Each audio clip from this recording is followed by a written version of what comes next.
Throughout its history, Mooseheart has always been extremely fortunate to have some of the very best quality caregivers in the profession, who we entrust to be the immediate care providers for our children at Mooseheart. With us here tonight, we have one of the many successful family teachers who currently resides in Michigan Home. She and her husband, Dean, and co-worker Tamara Ross, have demonstrated over time to have the key ingredients and teamwork required for raising 10 high school-aged boys, including their own children as well. Dean and Maha have been working at Mooseheart for the past 10 years. They both have been instrumental in supporting our new family teachers by being a support couple and have contributed to evaluating family teachers and their overall effectiveness. Their daughters, Nunu, soon to be 12, and Daisy, 10, have loved living at Mooseheart and someday talk about wanting to be family teachers in Baby Village. Previous to working at Mooseheart, Dean and Maha were missionaries working in Chicago, New York, and London. Maha is here tonight to talk about the relationships she has established with the boys of her home and the Michigan Moose Association, who has provided supplemental support to their success as family teachers. Ladies and gentlemen, please welcome to the podium Maha McDermott.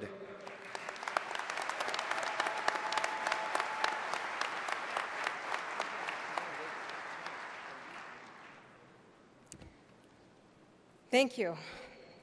When Mr. Erweiler asked me if I'd be interested in speaking at convention regarding the relationship between the men and women of the Moose and the homes on campus, I immediately thought yes, because without that relationship, there would be no Mooseheart.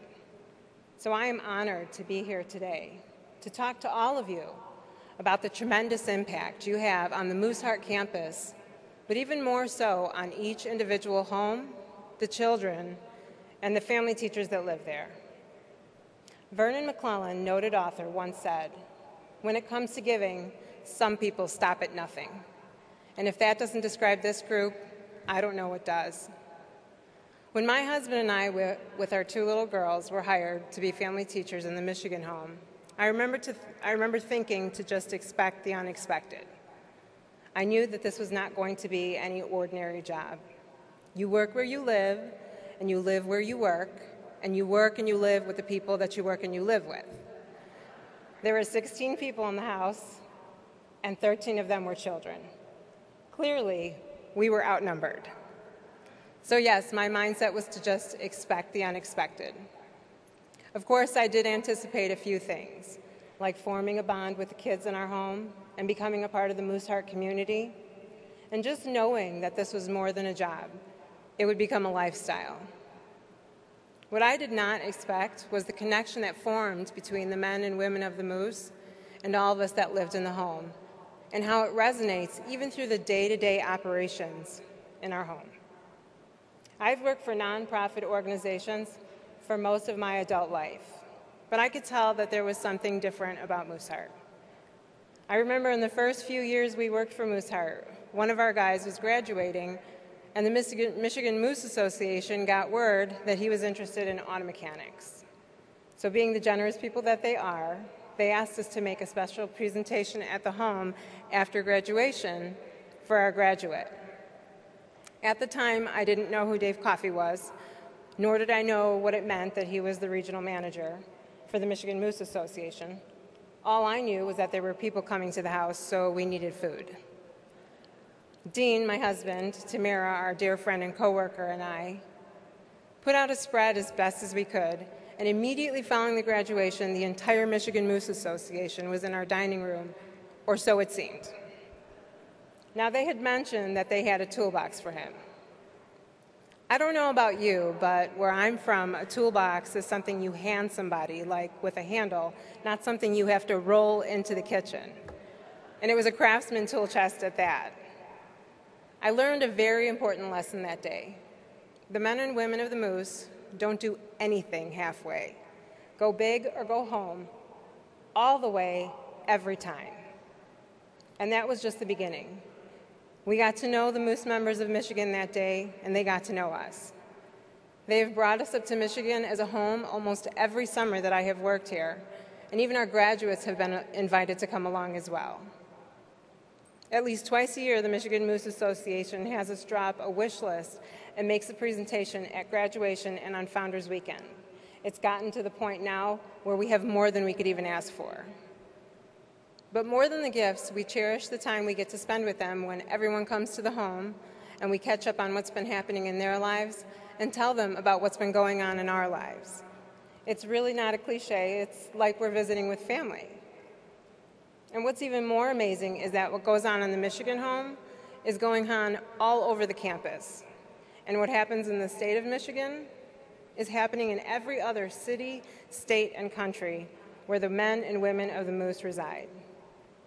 When Dean Tamara and I talk to new family teachers, we tell them a lot of things, but we always tell them to get familiar with the people that support their home. We explain to them how fortunate and blessed we have been to be cared for like we have and how much richer it has made the work that we do. What makes Mooseheart different from the other non-profit organizations that I have worked for is that the support that keeps us running is real and tangible. It always levels me when I hear how far people have traveled to come to our campus, or how many spaghetti dinners and fish fries and taco nights were held to provide the funds for the things that the kids need, and more often what they want.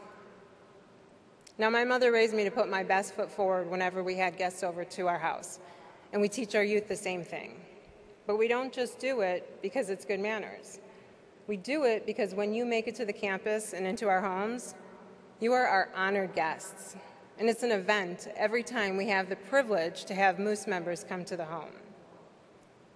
I became a family teacher for what I thought I had to offer the kids and the organization, not for what I thought I would get from Mooseheart. As it turns out, we have received so much more than we ever expected from all of you. You're an extraordinary group of people, and the impact your generosity and care has had on our campus can be seen in the beautifully cared for homes, the multitude of facilities we have on campus, and it's felt by the kids and the staff every day. I leave you with the words of best-selling author Elizabeth Gilbert. In the end, though, maybe we must all give up trying to pay back the people in this world who sustain our lives. In the end, maybe it's wiser to surrender before the miraculous scope of generosity and to keep saying thank you forever and sincerely for as long as we have voices. On behalf of the Michigan Home and the Mooseheart campus, we say thank you sincerely and forever. Thank you.